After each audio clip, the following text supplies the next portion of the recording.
Hello, productivity enthusiasts. Welcome back to our channel, where we delve deep into tools, strategies, and tips to boost your productivity and make the most out of your day. Today, we're diving into a popular, yet simple method for productivity known as the Pomodoro Technique. I bet some of you have already heard of it, but do you know its history, its science, and most importantly, how to effectively implement it? Don't worry if you don't, because, by the end of this video, you'll be a Pomodoro Pro. So, let's get started. What is the Pomodoro Technique? In essence, it's a time management method designed to help you align with your natural rhythm and get the most out of your time. Its moniker, Pomodoro, translates to tomato in Italian, a tribute to the tomato-shaped kitchen timer used by Francesco Cirillo, the technique's creator, during his university studies in the late 1980s. The Pomodoro Technique is a marvel of simplicity. You break your work into 25-minute focused sessions known as Pomodoros, followed by brief breaks. Here's the breakdown. You choose a task, set a timer for 25 minutes, and dedicate that time solely to your chosen task.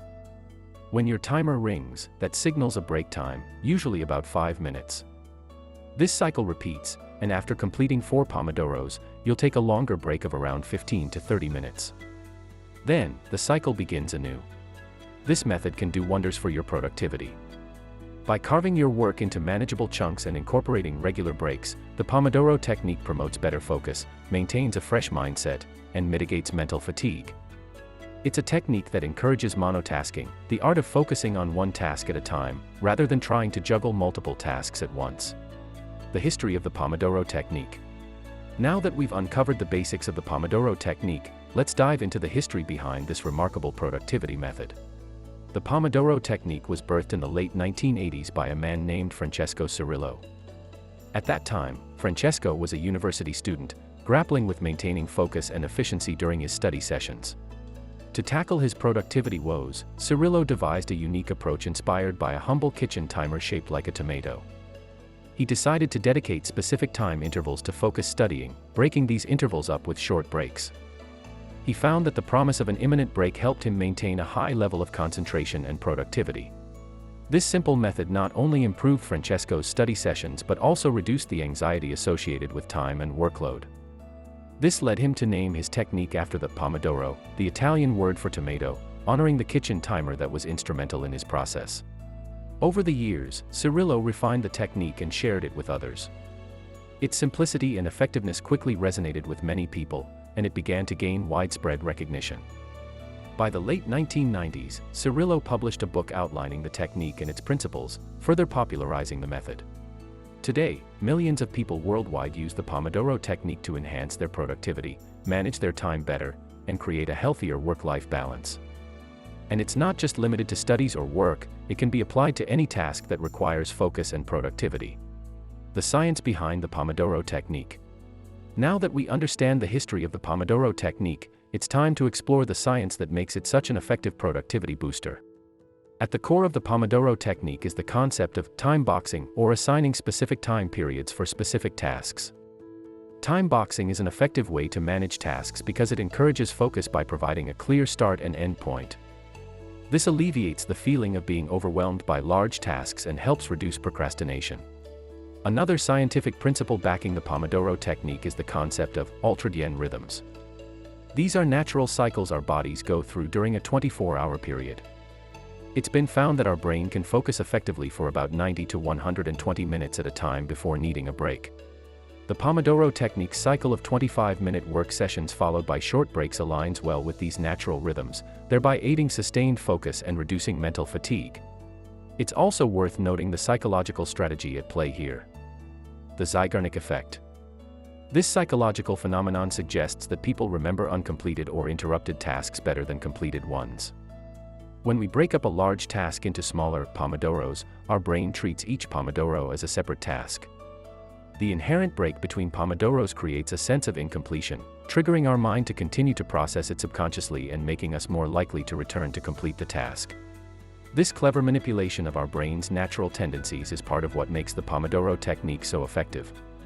It's a testament to the power of psychology and understanding our body's natural rhythms. How to implement the Pomodoro Technique. Having learned about the history and the science behind the Pomodoro Technique, let's now move on to the exciting part. How do you implement the Pomodoro technique in your routine? Let's find out. Step 1. Choose the task. It can be anything that requires your attention. It could be studying for an exam, writing a report, or even cleaning your room. The key is to commit to this task for the duration of a Pomodoro. Step 2. Set your timer for 25 minutes. This is your Pomodoro. During this time, focus entirely on the task at hand. Avoid any distractions, and if you suddenly remember another task, jot it down for later and return to your current Pomodoro. Step 3. When the timer rings, put a check mark on a piece of paper and take a short break. This break should be about 5 minutes, just enough time to rest your mind but not enough to lose focus. Stand up, stretch, grab a coffee or a glass of water, but avoid getting pulled into anything that requires deep mental engagement. Step 4. Repeat the process. After every fourth checkmark, take a longer break of around 15 to 30 minutes. This will help replenish your mental energy. And that's it. You're now using the Pomodoro technique. The beauty of this method is its flexibility. You can adjust the lengths of your Pomodoros and breaks to suit your needs. Some people find 50-minute Pomodoros with 10-minute breaks work better for them. The key is to find the balance that helps you maintain sustained, focused effort and to stick to it. Common mistakes and how to avoid them. You're now equipped with the knowledge to start implementing the Pomodoro technique. But as with any new method, there might be some hiccups along the way. So, let's discuss some common mistakes people make when using this technique, and how to avoid them. Mistake 1. Allowing distractions. One of the most common issues people face is dealing with interruptions during a Pomodoro. Remember, it's crucial to dedicate these 25 minutes solely to your task. To counter this, try putting your phone on silent, turning off notifications on your computer, and informing those around you about your focus periods. Mistake 2. Skipping breaks. It might be tempting to skip breaks when you're in the zone, but remember, the breaks are an integral part of this technique. They help prevent mental fatigue and maintain your overall productivity.